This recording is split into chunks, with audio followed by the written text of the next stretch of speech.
इंसान खाए पिए सोए जागे तो उसके जिस्म की ज़रूरियात पूरी होती हैं,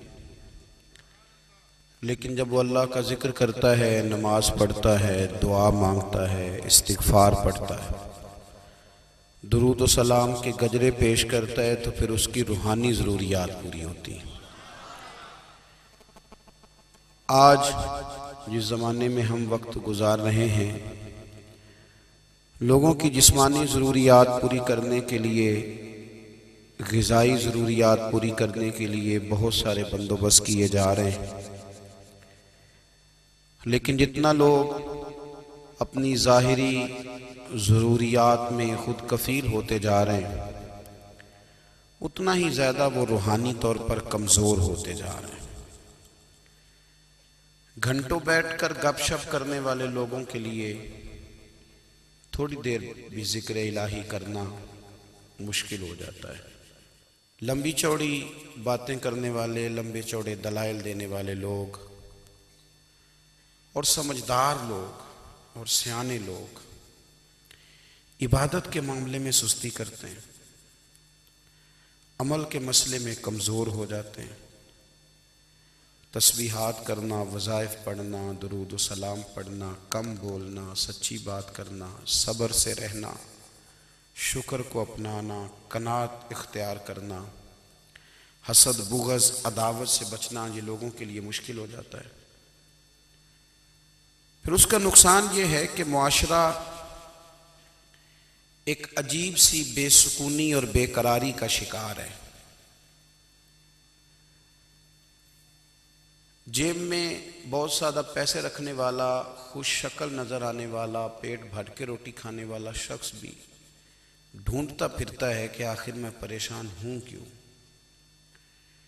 आप इंसानियत की तारीख पढ़ेंगे तो आपको मालूम होगा कि इंसान ने कभी पत्थर की पूजा की, कभी माज़अल्लाह चाँद सूरज की, दरख्तों की, बुतों की पूजा की। माज़अल्लाह ये गलत डायरेक्शन पे तो चढ़ गया, लेकिन ऐसा नहीं है कि कोई बंदा दुनिया में आया हो और किसी की उसने इबादत ना की हो। इसलिए कि अल्लाह तबारक व तआला ने जिस तरह हमारे जिस्म में खाने की तलब रखी है, पीने की तलब रखी है, सोने की तलब रखी है, इसी तरह अल्लाह ताला ने इबादत के लिए तलब रखी है जिस्म में। ये तो हुआ कि इंसान गुमराह हो गया, गलत रस्तों पे चल निकला, उसने झूठे माबूदों की तरफ माज़अल्लाह तवज्जो कर ली, लेकिन वो किसी न किसी के सामने झुकता रहा, क्योंकि उसके वजूद में तलब थी, शौक था उसे कि वो इबादत करे। अल्लाह तबारक व तआला जब मुसलमान को तौफीक दे और अल्लाह की बारगाह की जानिब वो रुजू करे, तो फिर उसका रवैया ये होना चाहिए कि उसकी तवज्जो हो अल्लाह की जानिब। हमारे यहाँ तस्बीहात पढ़ ली जाती हैं अगर कभी मौका मिले, लेकिन वो ख़ास इन्हिमाक, वो ख़ास शौक़, वो ख़ास ज़ौक़ अल्लाह तबारक व तआला की इबादत का। एक होता है नमाज पढ़ना, एक होता है एहतमाम के साथ नमाज पढ़ना, यानी ज़रा वक्त पे उठना, ज़रा सही करके वज़ू करना, ज़रा शौक़ से मुसल्ला बिछाना। एक होता है तस्बीह पढ़ लेना और एक होता है ज़रा थोड़ा सा ना शौक़ के साथ अल्लाह को याद करना। आप कभी जो मैंने आय करीमा पढ़ी, इसकी आप शान नज़ूल देखें। नबी करीम सल्लल्लाहु ताला अलैहि वसल्लम के ना कुछ सहाबा अल्लाह की मोहब्बत के शौक़ में हुजूर की बारगाह में हाजिर हुए और उन्होंने आके अर्ज़ पता क्या किया, अर्ज़ करने लगे, या रसूल अल्लाह सल्लल्लाहु ताला अलैहि वसल्लम सालों बीत गए हैं सजदे करते हुए, हुजूर सालों बीत गए हैं तस्बीह पढ़ते हुए, सालों बीत गए कहते हुए कि सुबहान अल्लाह वो पाक है, हमें सालों बीत गए ये कहते हुए कि अल्लाहु अकबर वही सबसे बड़ा है, सालों बीत गए कहते हुए कि अल्हम्दुलिल्लाह सारी तारीफ़ें अल्लाह के लिए। सालों बीत गए उसकी तस्बीह करते, तहलील करते, तकबीर कहते। हुजूर अब ना हमारा अपने रब से मिलने को जी चाहता है। कभी यह हकीकत मुंतजिर नजर आ न लिबास मजाज में, लाखों सजदे तड़प रहे हैं मेरी जबीने नियाज में। और इकबाल कहने लगे कि तेरे इश्क की इंतहा चाहता हूं, तू मेरी सादगी देख क्या चाहता हूं। मेरा जरा सा तो दिल है मगर शोख इतना, मैं वही लन तरानी सुना चाहता हूं। मेरा भी दिल करता है कि अल्लाह मैं तुझे कहूं, मैं तुझे देखना चाहता हूं जिस तरह हजरत मूसा कलीम अलैहिस्सलाम ने कहा था, और तू मुझे कहे कि लन तरानी, तू नहीं देख सकता। जरा सा तो दिल है मगर शोख इतना, मैं भी वही लन तरानी सुना चाहता हूं। फिर कहने लगे भरी बज़्म में राज की बात कह दी, बड़ा बेअदब हूं सजा चाहता हूं। देखो सब लोगों के बीच ही मैंने ये कह दिया। मेरे अजीज सहाबा ना शौक में, कितने सारे लोग हैं आप, कितनी माशाल्लाह बड़ी तादाद में आप आए। हम भी कभी इस शौक में गए हैं कि हमारे रब को देखने को दिल चाहता है, हमारा जी चाहे वो कभी हमें मिले, हम कभी उसकी ज़ियारत करें, उसकी बारगाह करम में हम हाजिर हों। सहाबा ने अर्ज़ किया या रसूल अल्लाह सल्लल्लाहु अलैहि वसल्लम हमारा रब कहाँ है। हमारा ना अपने रब को देखने को जी चाहता है। जब सहाबा ने यह अर्ज़ किया तो अल्लाह ने कुरान मजीद नाजिल किया, फरमाया वैज़ा साला का इबादी अन्नी फ़इन्नी करीब। महबूब जब मेरे बंदे आपकी बारगाह में आके मेरे बारे में पूछे ना, तो उनसे कह देना मैं उनके करीब ही हूं, करीब ही हूं। दलील क्या है? भाई इज़ादान, ये जब भी मुझसे दुआ मांगेंगे मैं इनकी दुआओं को कबूल फरमाऊंगा। मैं इनके करीब हूं, मैं इनके करीब हूं। ये जब भी दुआ मांगेंगे ना मैं कबूल करूंगा, मैं इनके करीब हूं। अल्लाह तबारक व तआला के बंदे अल्लाह से मोहब्बत करते, रब की बारगाह में झुकते, उसको अपने दुख सुनाते, उसके प्यारे महबूब सल्लल्लाहु तआला अलैहि वसल्लम का वसीला लेके उसके हुजूर हाजिर हो जाते, पेशानियां सजदों से रोशन होती। हम ना हर चीज के लिए वक्त निकालते हैं, हर चीज के लिए, लेकिन इबादत के लिए वक्त नहीं निकालते। हर शय आबाद है, हर शय। हमारी फेसबुक भी आबाद है, व्हाट्सअप भी आबाद है, हमारे ट्विटर भी आबाद हैं, हमारी हर चीज़ आबाद है। सबसे कम आबाद हमारा मुसल्ला रह गया है, सबसे कम। वो लोग अब ढूंढने से मिलते हैं जिनकी बगल में मुसल्ला होता था। मेरे भाई आप कितना को दुनिया के पीछे भागोगे थका देगी, कितना दौलत के पीछे भागोगे थका देगी। आप जब अपनी जिंदगी में जमा तफरीक करोगे ना, तो मरते वक्त एहसास होगा कि सारा कुछ तो लोगों के लिए किया, अपने लिए तो कर ही कुछ नहीं सके। और हम इबादत के मामले में बहानेबाजी भी करते हैं। हम कहते हैं ओहो रिस्क कमाना भी तो इबादत ही है ना, तो मैं हलाल रोजी के लिए जा रहा हूं, ये भी तो इबादत है ना। मेरी तरह के लोग कह देते हैं कि मैं सवेरे उठ के मदरसे में कुछ असबाक देखता हूं, तो ये भी तो इबादत है। मैं बयान करने के लिए मुताला करता हूं, तो ये भी तो इबादत है ना। इतने इतने लंबे सफ़र करके मुल्क में दुनिया में घूमता हूं, तो ये भी तो मैं इबादत ही कर रहा हूं। अब स्पेशल नफलों के लिए वक्त किस तरह निकले, स्पेशल करके तस्बीह में कैसे चलाऊं, मैं सारा कुछ हम बहाने बना लेते हैं ना। मेरा सवाल ये है कि ये सारी बातें सहाबा को, नबी करीम को, दीगर लोगों को भी तो पता थी ना।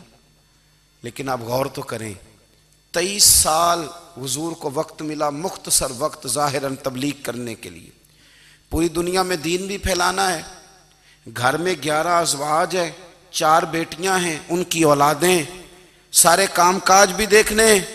लेकिन सैयदा तैयबा ताहिरा हजरत आयशा सिद्दीका रदी अल्लाह ताला अन्हा फरमाती हैं सारा दिन तबलीग करते, हर गुलाम के दुख सुनते, घर में आते तो अपने घर वालों का ख्याल करते, काम में हमारा हाथ बटाते। कुर्बान जाऊं, कहती हैं जमाना सारा सो जाता लेकिन आमना के लाल मुसल्ला बिछा लेते। दुनिया सो गई, सारी सब सो गए। जो खुदाम थे, वो जो गुलाम थे, वो सो गए। सही मुस्लिम ने लफ्ज मिलेंगे, सैयदा पाक फरमाती हैं, ओ मेरे नबी के गुलामों, मैंने ये रंग भी देखा है कि हुजूर ने इतना खड़े रहे, इतना क़याम किया, इतना क़याम किया कि मुकद्दस पैरों में वरम आ गए, सूज गए पैर। इतने बड़े दिल पे हाथ रख के नहीं बता सकता कि मेरे कभी नमाज में पैर सूज गए हों, कोई नहीं बता सकता। बच्चों की रोटी कमाते थक गए, बात अलग है। हम सैर करने गए तो थक गए, बात अलग है। लेकिन इबादत में ये भी तो मुस्लिम शरीफ है ना, ये भी तो दीन है ना, ये भी तो हुजूर की सुन्नत है, ये भी तो वो चीज है जो करीम की आंखों की ठंडक है। सैयदा फरमाती हैं पैरों में वरम आ गए और सारी रात ही हुजूर ने नमाज पढ़ी और एक ही आयत बार बार दोहराई। मस्जिद नबी में बिलाल हबशी ने फजर की अजान दे दी और हुजूर अभी मुसल्ले पे थे।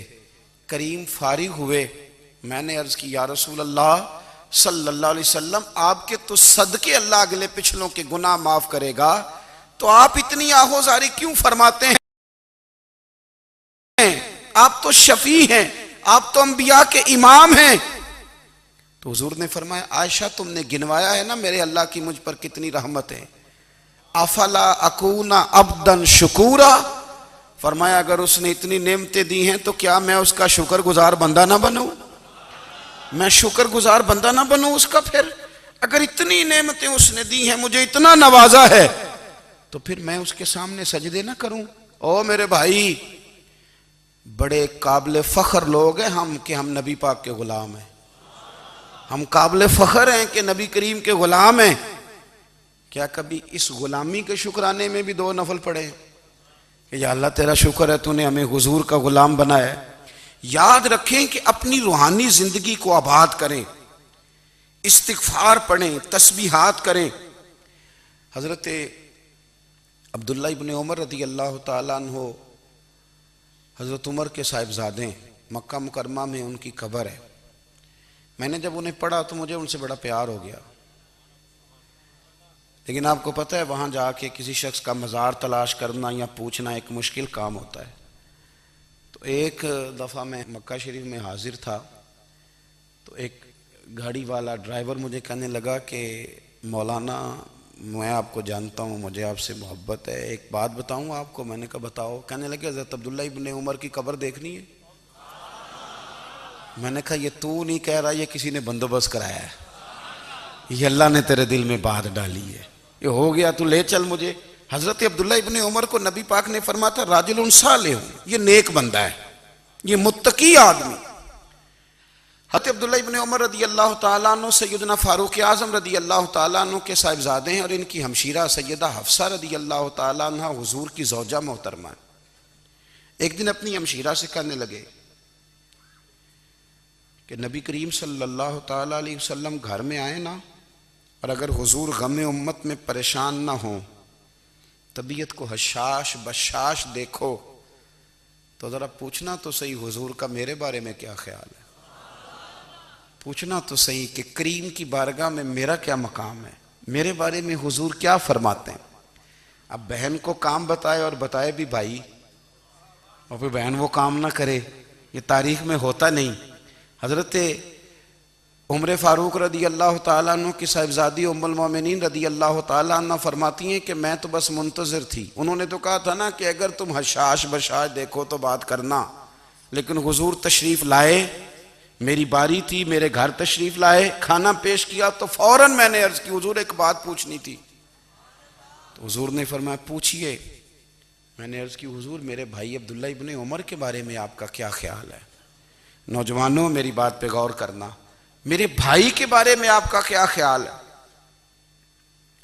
तो नबी करीम सल्लल्लाहु ताला अलैहि वसल्लम ने मेरी तरफ देखा और फिर हुजूर ज़ेरे लब थोड़ा मुस्कुराए। और बरेली के इमाम कहते हैं कि हुजूर मुस्कुरा देते थे ना, तो जो बड़ा दुखी होता था वो भी हंस पड़ता था। अब सवाल पैदा होता था कि फिर तो उस मुस्कुराहट के लिए इंतज़ार करना पड़ता होगा कई कई महीने के हुजूर मुस्कुराएं तो रोने वाले हंसें। तो आला हज़रत फरमाते नहीं, इंतज़ार नहीं करना पड़ता, ये मुस्कुराते रहना तो हुजूर की आदत है। जिसकी तस्कीन से रोते हुए हंस पड़े, उस तबस्सुम की आदत पे लाखों सलाम। यानी ये तो आदत है हुजूर की मुस्कुराते रहना, इसके लिए इंतजार नहीं करना पड़ता। भाइयों, आप ख्याल रखेंगे, गौर करेंगे, हजरत अब्दुल्लाह इब्ने उमर रदी अल्लाह तआला अन्हु के बारे में पूछा तो सैयदा फरमाती हैं कि नबी करीम सल्लल्लाहु तआला अलैहि वसल्लम ना ज़ेरे लब मुस्कुराए और फरमाया, हफ्सा तेरा भाई है तो अच्छा, लेकिन मैंने सुना है कि इशा की नमाज पढ़ता है तो फजर तक सोया ही रहता है। ओ नौजवानों, 10 बजे तक सोने की बात नहीं हुई, 9 बजे तक सोने की बात नहीं हुई, 11 बजे उठने की बात नहीं। हुजूर फरमाने लगे, मैंने सुना है कि इशा की नमाज पढ़ के सो जाता है और फजर तक सोया ही रहता है, उसे चाहिए कि तहज्जुद के वक्त उठा करे, अल्लाह की बारगाह में हाजिर हुआ करे, आहुजारी करे, सजदे करे, इबादत करे। उठता है और फजर में जाके उठता है। हजरत जनाब अफसा रदी अल्लाह तआला अन्हा कहती है, मैंने जनाब अब्दुल्लाह इब्ने उमर को पैगाम दिया और मैंने कहा, मेरे जवान भाई सुन, नबी पाक ने फरमाया, है तो अच्छा पर तहज्जुद में नहीं उठता, नफल नहीं पढ़ता। ओ मेरी मिल्लत के जवानों, मज़ा नहीं आ जाता जब सारी दुनिया सोई हो, सारी दुनिया, और बिस्तर भी गर्म हो और नींद भी पूरा गलबा कर रही हो, और अचानक घंटी बजे दिमाग में, आंख खुले, घड़ी पे नजर पड़े, 3:30 4 बजे का पैगाम घड़ी बताए, और कोई चढ़ती जवानी वाला उठे, उठ के वुजू करे, और जब वो मुसल्ला खोल के बिछाए तो मदीने वाले महबूब कहते हैं कि हर नमाज पे रब सवाब देता है, और जो उठ के तहज्जुद की नमाज पढ़े उसे देख के तो रब मुस्कुराता है, जो उसकी शान के लायक है, जो उसकी शान के लायक, वो मुस्कुराता है, खुश होता है कि मेरा बंदा तहज्जुद में उठ गया, वो मुस्कुराता है। काश हमारी सुबहें कभी अपने मालिक के नाम हो जाएं, काश के सुबह। हजरत अबुल हसन रहमतुल्लाह ताला अलैह हजरत माज इब्ने जबल रदी अल्लाह ताला अन्हु के पास बैठा करते थे। फरमाते हैं, उनसे जो प्यार बढ़ा तो फिर मेरा मुसल्ले से भी बढ़ गया। ताबी हैं, फरमाते हैं, सहाबी रसूल से मोहब्बत हुई तो जिक्र से भी हो गई, फिर दुरूद शरीफ से भी हो गई। मोहब्बत उनसे बढ़ी तो फिर अल्लाह ने मस्जिद का प्यार भी बढ़ा दिया। आप फरमाते हैं कि मेरी हर वक्त तबीयत चाहती थी कि बस अल्लाह अल्लाह करूं, बस अल्लाह अल्लाह करूं, बस ना मैं ज़रा थोड़ी जान छुड़ाऊं लोगों से, कुछ 10 मिनट मिले तो मैं कुछ 4 नफल पढ़ लूँ, मैं थोड़ा सा ना बचूं लोगों से, और मुझे तस्बीह मिले तो मैं ना कुछ 400-500 दफ़ा इस्तिग़फ़ार पढ़ूं, सुभान अल्लाह, अल्हम्दुलिल्लाह, अल्लाहु अकबर, ला हौला वला कुव्वता इल्ला बिल्लाह, मैं ना तस्बीहात पढ़ूं। फरमाते हैं कि बच्चे थे घर में 6-7, गुर्बत थी, काम मिलता कोई नहीं था, और मैं काम चोर नहीं था, काम ढूंढता था, पर अल्लाह की कुदरत के काम नहीं मिलता था।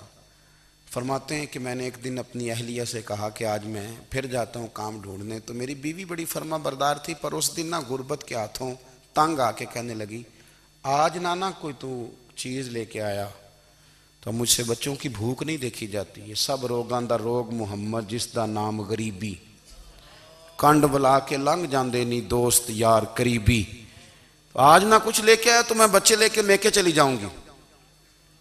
शेख फरमाते हैं कि मैं बड़ा परेशान घर से निकला, पर मैंने सुबह से लेके जोर तक काम ढूंढा, काम मिला कोई नहीं।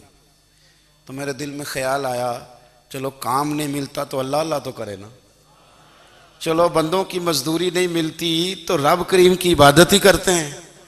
फरमाते हैं कि मैंने ना फुरात के पानी से वुजू किया, नहर के, शदीद धूप थी, साथ रेत थी और रेत तप रही थी, मैंने अपना रुमाल वहीं मुसल्ला के तौर पर बिछा लिया, और फरमाते हैं कि जोर से लेकर असर तक नमाज पढ़ी, धूप भी पूरे जोर पे, पर मेरे सजदे का जौक भी पूरे जोर पे। फरमाते हैं सूरज भी चमक रहा है और रब की इबादत का जौक भी पूरे जोर पे, मैं सजदा करूं तो फिर मेरा उठाने को जी ना चाहे। मेरे उस्ताद लिखा करते थे, ये उनका शेर है, वो कहा करते थे, मुझे सोज दे, मुझे साज दे, और मुझे नीम शब का न्याज दे, दमे सजदा खुद को मैं तोड़ दूं, मुझे ऐसा ज़ौक़े नमाज दे। और मैं तेरी बहार का फूल हूं, मैं खिला भी हूं तो तेरे लिए, मुझे मेरी शाख से तोड़ ले, मुझे अपनी जुल्फ का नाज दे। भाई फरमाते हैं कि असर तक मैंने नफल पढ़े, दिल ढलने लगा, असर की नमाज पढ़ी और मैं वहां से चला। अब मैं जब निकलने लगा तो दिल में ख्याल आया कि छोटी छोटी दीवारें हैं घर की, बगैर कुछ लिए जाऊंगा तो बीवी दूर से देखेगी तो शोर करेगी कि फिर खाली हाथ आ गया है। कहते मैंने अपने उसी रुमाल में जिस पे मैंने नमाज पढ़ी थी ना, रुमाल में की आखी दे पंजाबी ज साफा, कहते हैं उसी में ना मैंने कुछ रेत भर ली कि वो दूर से देखेगी तो समझेगी कुछ लेके आया है, चलो जाके उसे बता दूंगा कि आज फिर मजदूरी नहीं मिली। कहते हैं वो रेत लेकर जब मैं घर में गया तो पहले बीवी दरवाजे पे खड़ी होती थी, पूछती थी खाली हाथ आ गए हो? आज मैंने देखा तो है ही कोई नहीं। फरमाते हैं मैं अंदर दाखिल हुआ, सलाम लिए, कोने में मैंने वो रुमाल रख दिया और मैंने आवाज दी कि भली मानस कहाँ हो? तो वो कहने लगी आप मुंह हाथ धो ले, मैं रोटी लेके आई। मैंने कहा रोटी कहां से आ गई? यहां तो कई दिनों के फाके, तो कई दिनों की गुर्बत है, यहां तो इस घर में तो फकीरी है। फरमाते हैं कि वो रोटी लेके आई और उस वक़्त की जो मौजूदा नेमतें थी, समझ लें सलाद अचार हर चीज साथ लाई। मैंने कहा कि बच्चे कहाँ गए? कहने लगी वो खाना खा के खेलने गए, आप खाना खा लें आ जाते। खाना उसने चुन दिया। मैंने हैरत अंगेज लहजे में सारी नेमतें अपने दस्तरखान पे देख करके बीवी से पूछा ये कहां से आया खाना? बच्चों को तूने कहां से खाना खिलाया? ये सारा कुछ कैसा है? तो कहने लगी पता नहीं आज आप किस करीम की मजदूरी करने चले गए थे, पता नहीं किस करीम की। मेरे घर में तो इतनी नेमतें आई हैं कि मुझसे संभाली नहीं जा रही, इतना अनाज है, इतना गंदुम है, किस करीम के दरवाजे आज चले गए थे? ये कहते कहते वो उठी और उठ करके कहने लगी पहले ही बड़ा कुछ आया था, अब क्या ले आए हो? और जा करके ना उसने वो रेत वाला रुमाल खोला। कहने लगे मैं तो लेके आया था रेत, तो मेरे रब ने उसे भी सोने और हीरे बना दिया था।